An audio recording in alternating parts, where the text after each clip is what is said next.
Now, let's kind of take it back a second to yesterday, Chris Borland, right? People say 24, and he hadn't seen any signs of any type of concussion. Okay, let's say you're right about that. Now, here's where I talk about kind of digging some more. You know, science has told us now that the human brain doesn't fully develop till about 25, mid-20s. I'll say 25. Chris Borland's 24. If you're doing the math at home, his brain's not fully developed yet. Let's go to a player around that age whose career got cut short. Anybody remember Chris Henry? Anybody remember that kid? Tall kid. Yeah. Played wide receiver for the Bengals when they had, T.J. Houshmandzadeh, Chad Johnson, Carson Palmer. Yep. Big kid, right? Oh, they had a great little core out there. Yeah. That was a great receiver. Well, not great, but a good receiver core. That was really good. Died after falling off the back of a truck during some sort of domestic dispute with his fiancée at the time, and falling off the back of the truck that she was driving and dying. His brain got examined as well, and as you can probably presume from the conversation that we're having, yes, CTE was very clear and apparent in his brain. That man was 26 years old. And if you remember the course in which his collegiate and professional career was taking, he had been in a little bit of trouble, and they talked to his mom. I was looking at something today, about his mom, and she was talking about, seeing these changes in her son, as he got older, these behavioral issues. And, people just kind of wrote it off to, he's immature. He's gonna grow out of it. Well, now that you know what's going on with his brain after he's dead, like all the people around him had a different outlook. They talked to some of his friends, former coaches, and these are people who now, Mike Webster's wife, living with guilt, saying stuff like, had she known this stuff was real, she would have treated her husband not like an alien towards the end, but more like a victim, like someone who had a disease, which he did. You know what I mean? But there's no way for her to know that. Chris Henry's mom, same thing. Guilty because she felt like she could have known more. She should have known more. But in reality, there was no way for her to know.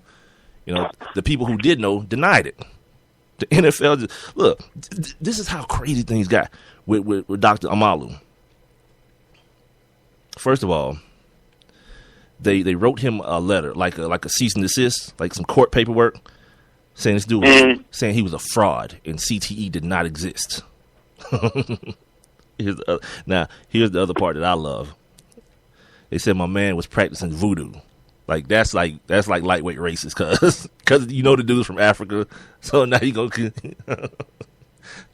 accusing this man of practicing voodoo. Like he's a certified neurosurgeon. It has nothing to do with little dolls and pins. You know what I mean? He's cutting people's brains open literally, or skulls open literally, and looking at their brains. There ain't no chicken bones and chicken blood or whatever those voodoo people do, masks and statues and all that foolishness. This is an accredited dude, and they're trying to find the best way possible to discredit him, which is bad business. Now, and you are more up on this than me with the whole front line, because I really don't ever catch front line, but I know that they did as a part of their ongoing research or reporting on the head trauma situation. Is it something like 76 or 79 players that were examined had evidence of degenerative brain disease? As far as what, like deceased players? I don't know that they have that many. Yeah, well, it was just not deceased players. These were just players that they were just checking for regular brain damage, not necessarily CTE. Oh, showing signs. I would imagine. Yeah, I would definitely imagine. It was something like 76 or 79. So, it's one of those things, man, where the cover up is definitely on, and people's lives have been put at risk just because they weren't made aware of the information. It's crazy when you think about some of these dudes that were great, for their franchises, how it all ended. Like, Junior Seau's life really shouldn't have ended like that. You know what I'm saying? Like, when I mean, and maybe that's just the fan in me, but these decorated guys or whatnot, and I mean, you just hate to see them go out like that. You know what I'm saying? Because they ultimately end up being victims of what they love to do the most. Could you imagine if radio was gonna kill you, and you knew there was a chance radio might kill you? Well, I mean, you know my feelings about the radio industry. Like I'm in the internet broadcasting industry now. I'm no longer in the radio. Well, I'm just saying. But broadcasting, if you found out that talking into the microphone every day was going to be a danger to your life, yeah, I'm good. I'm good.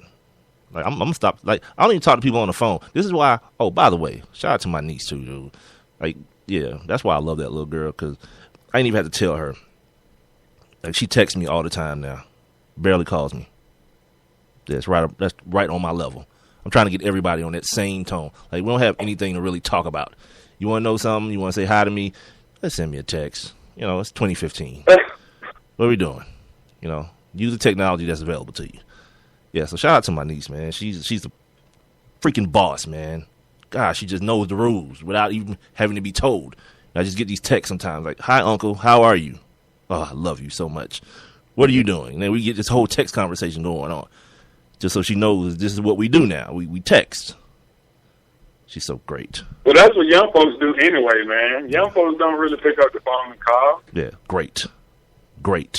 Neither one of my sisters pick up the phone and just call first. They'll text me first, and then if I come in and they respond and I come in again, like on their fourth exchange, then they'll go ahead and call. God. But yeah, they don't call. They don't call first. Like my dad.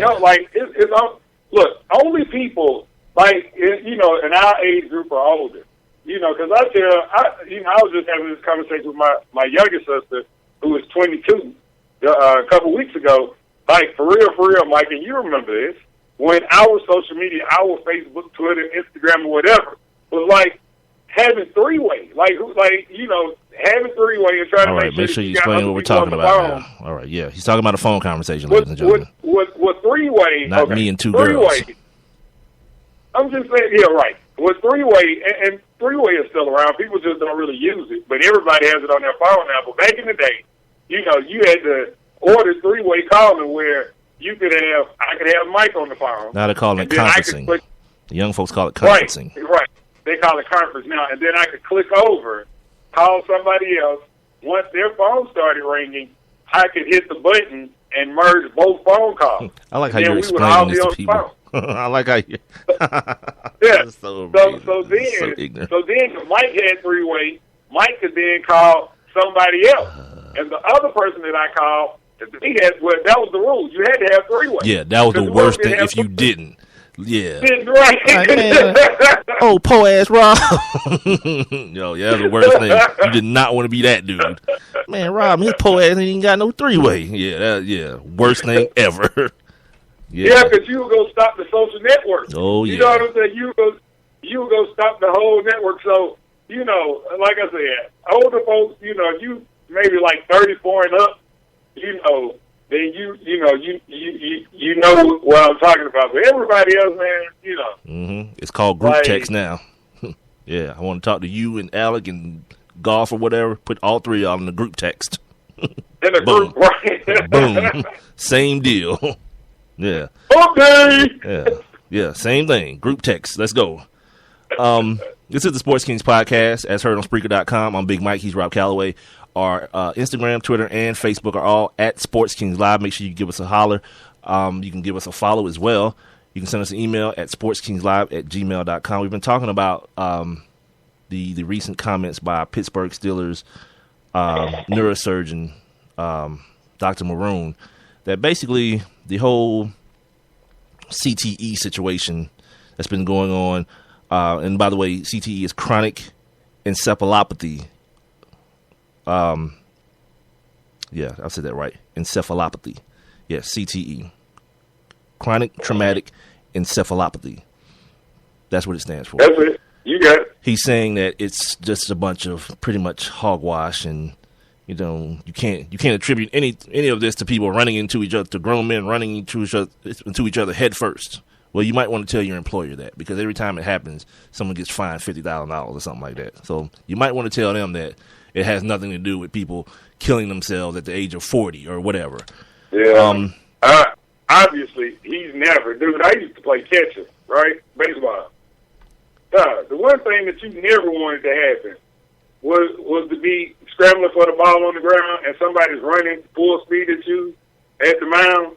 Like, dude, I've had like 2 or 3 head-to-head. I'm talking about head-to-head collisions, dude. Like, no helmet, forehead to forehead. Like, that ain't fun. Where the hell was you playing baseball at with no helmet on? What part was you at? I'm saying, you know, when you playing catcher and the ball, you know, and the ball goes somewhere, you throw that damn helmet off, good. Yeah. You throw the mask off. Sounds ridiculous to me. You know what I'm saying?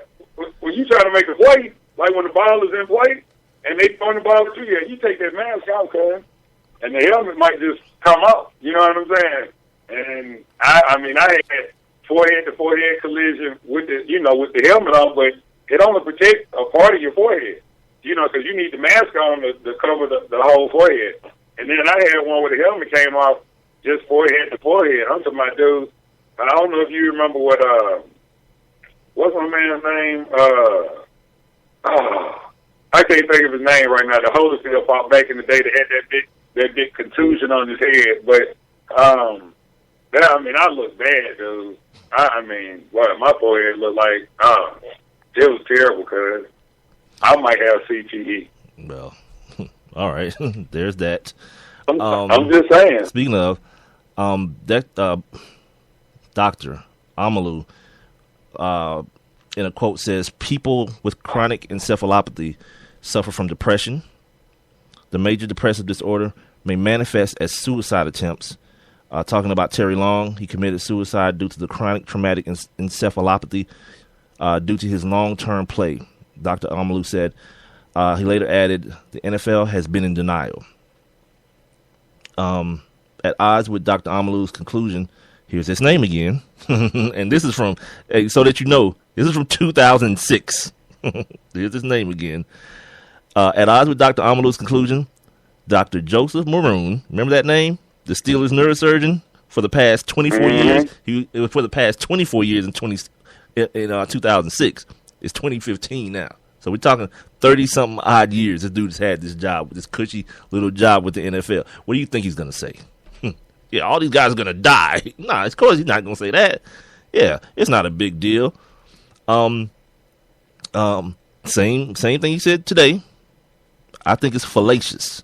I think it's fallacious reasoning. And I don't think it's plausible at all, Dr. Maroon said, to go back and say that he was depressed from playing in the NFL and that led to his death 14 years later. I think it's purely speculative.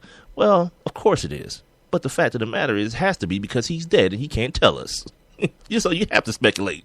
It's like, you can't like raise him from the dead and like, hey, by the way, before we lay you back down, why'd you kill yourself? Yeah. You have to take the science and the information. We talked about this yesterday, using information to get to a certain point where people can agree. So, yeah, you've been getting hit in the head. And the thing about Dr. Amalu, he doesn't just say it's because of getting hit in the head. He talks about the lifestyle change. Like, you go from, we talked about it yesterday, the crowd stops cheering. You know, the money stops coming in. Your lifestyle's changing as well. You know, you're around your family more. Your way of being has changed as well. So that, accompanied with the fact that you've been getting hit in the head over and over and over again for 10, 12 years in the NFL, yeah, it's a cumulative thing. He's not saying that it's just one thing, but he's saying, you know what, getting repeatedly hit upside the head is a big part of it.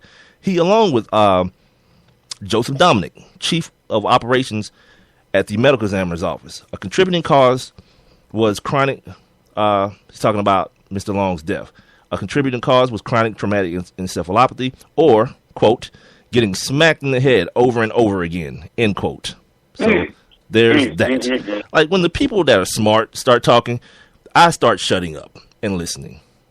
But, other people who think they're as smart and have vested interest in saying the opposite thing, it's just like what's going on. It goes on in politics. Like, people know stuff that's right. but then they have a vested interest and financial interest in other areas that conflict with saying what's right. Last year, which in this case would be 2005,